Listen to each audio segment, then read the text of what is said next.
Selamat pagi saudaraku. Mengawali kegiatan hari ini, Minggu 24 April 2022, bersama Allah di waktu fajar. Judul renungan kita adalah Perhatikan Perkataanku. Firman Tuhan dalam kitab Amsal 7 ayat 24 dan ayat 25. Oleh sebab itu, hai anak-anak, dengarkanlah aku, perhatikanlah perkataan mulutku, janganlah hatimu membelok ke jalan-jalan perempuan itu, dan janganlah menyesatkan dirimu di jalan-jalannya. Mari kita dengar ulasannya. Kegembiraan juru selamat ialah mengangkat dan menebus manusia yang sudah jatuh ke dalam dosa. Karena inilah dia telah memperdulikan nyawanya, melainkan memikul salib tanpa mengindahkan malu. Demikian pula para malaikat turut bekerja demi kebahagiaan orang-orang lain. Inilah kegembiraan mereka. Apa yang dianggap orang yang hanya mementingkan diri sebagai pekerjaan yang hina, melayani orang-orang yang hina dina, adalah pekerjaan para malaikat yang tidak berdosa itu.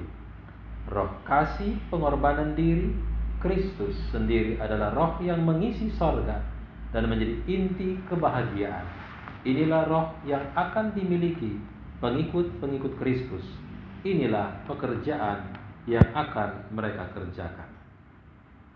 Saudara, apabila kasih Kristus tersimpan dalam hati bagai aroma yang harum, maka itu tidak akan dapat tersembunyikan. Pengaruh yang suci akan dapat dirasakan semua orang yang bergaul dengan kita. Roh Kristus yang ada di dalam hati bagaikan sebuah mata air di padang belantara yang mengalir untuk menyegarkan segalanya dan membuat orang-orang yang hampir mati jadi rindu meminum air kehidupan itu. Saudara, kehendak manusia yang tidak dibantu itu tak akan memiliki kuasa yang nyata untuk menolak dan mengalahkan kejahatan. Pertahanan jiwa sudah dipatahkan. Manusia tidak mempunyai perlindungan terhadap dosa.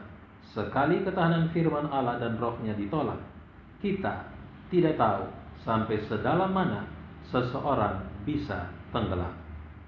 Saudara, kalau kita mau belajar tentang Kristus, kita harus berdoa sebagaimana para rasul berdoa pada waktu Roh Kudus dicurahkan ke atas mereka. Kita memerlukan baptisan Roh Allah. Kita tidak aman barang sesaat pun kalau kita gagal menuruti firman Allah. Inti perenungan adalah roh kasih Kristus yang melahirkan pengorbanan diri akan menghidupkan kuasa ilahi dalam diri kita, sehingga membangkitkan kerinduan orang untuk bersekutu dengan Allah dan firman-Nya. Berdoalah dengan tekun dan sungguh-sungguh untuk baptisan Roh Kudus, agar kita dapat memperhatikan, merenungkan, dan menghidupkan firman yang hidup. Mari kita berdoa. Bapa, kami sadar bahwa selama di dunia ini musuh kebenaran membujuk untuk menyimpang jauh dari firman-Mu.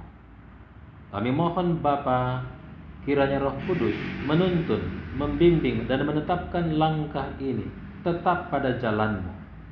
Biar kuasa dan kekuatan Kristus menjadi kekuatan kami, sehingga hanya oleh Roh-Mu kami aman dalam perjalanan iman.